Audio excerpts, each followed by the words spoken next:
So this is my betta fish, Mars, and Mars has had chronic fin rot pretty much since the day I got him. So I've been working on cycling this tank for I want to say a month and a half, and I introduced him to it last week, and I can already see his fins healing, and that is fantastic.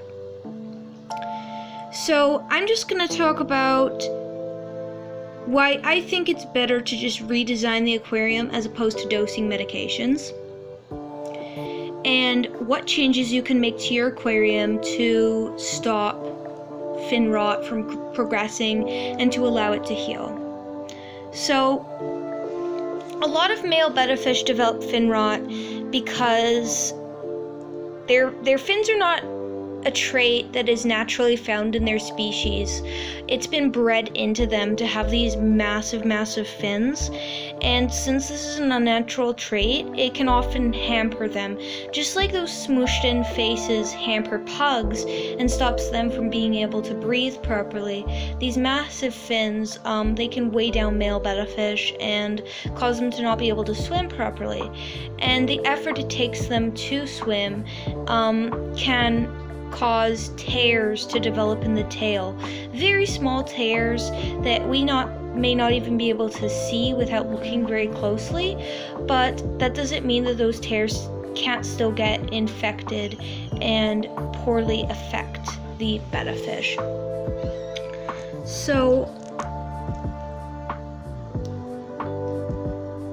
as you can see, I've filled in the tank just full of hornwort, full of botanicals. I have wood and a few rocks in there for him. And so my goal for this was to design a space where he isn't going to tear his fins by swimming, but that he also isn't going to feel confined in a space that's too small for him. So I got this Tetra 5-gallon kit from Walmart. It was really cheap and I really like it. I'm probably going to do a review on it soon. But and I got this sponge filter, and I set it up for him. He was in this aquarium with 2 African dwarf frogs, and as you can see, this aquarium has a hang-on back filter as well as an aerator, and I think it was just too much water movement for him, and I think the stress of living with the African dwarf frogs, who I believe potentially may have been fin nipping as well, that's why I removed him from this aquarium. I think that partially caused his fin rot. But as you can see, this has a lot more open space, and I think the fighting the current as well as having a lot of open space to move around in, which usually is a good thing for a betta fish, but in the case of Mars, who just has chronic fin rot, I had to make a change. So he has lots of space to explore in here, but he isn't necessarily going to exert himself moving through all the open space. Additionally, the botanicals add tannins to the water, which can help to kill bad bacteria that may be infecting his tail. As you can see, he's just kind of hanging out in the back.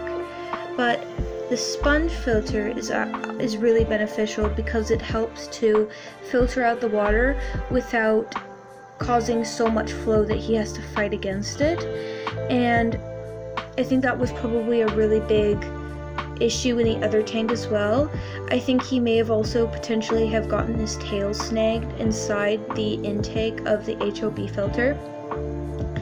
And now that aspect has been removed, he just seems a lot healthier. Even just after a week, I can already see how much his tail has healed, and his coloration, it can be hard to tell because there's so much tannins in the water, but I think it's gotten brighter.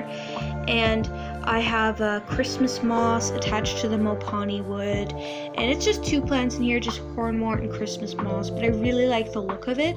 I made a lot of effort to try and replicate the waters of the highly tanninated waters of Thailand, of the water basin where the leaves fall in, and that's where betta fish are found in the wild.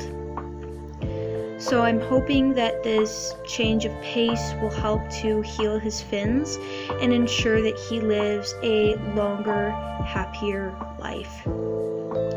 I tried medicating him when he was in the other tank, and it did help, but like human beings, when you take a medication for long enough, it stops being effective. So instead of using medication as a permanent solution, it can be better to look at, okay, let's use medication as a tool for now until we figure out what's wrong. Then once we figure out what's wrong, we'll make that change so medication will no longer have to be used. And that's what I did with him. I used medication until I figured out, okay, what's the problem? What am I going to do about it? And I do not think that it would have worked long term. Even by the end, because he was on it for about 3 months, I was using API Melifix. It just wasn't working as effectively. And I think that with certain male betta fish, and even female betta fish, it's just they're so territorial that it can be really difficult for them to share their space with others. And HOB filters, they can snag tails and cause really small infections, which may not seem like a big deal, but then if he's continually having small injuries to his tail, then that starts to add up, especially since he's almost a year now, so he's getting a bit older. I still hope he lives like quite a bit longer than 1 year, but he's almost a year old now, so I need to be conscientious that he's not like super young anymore, and his immune system and ability to heal might be a bit delayed.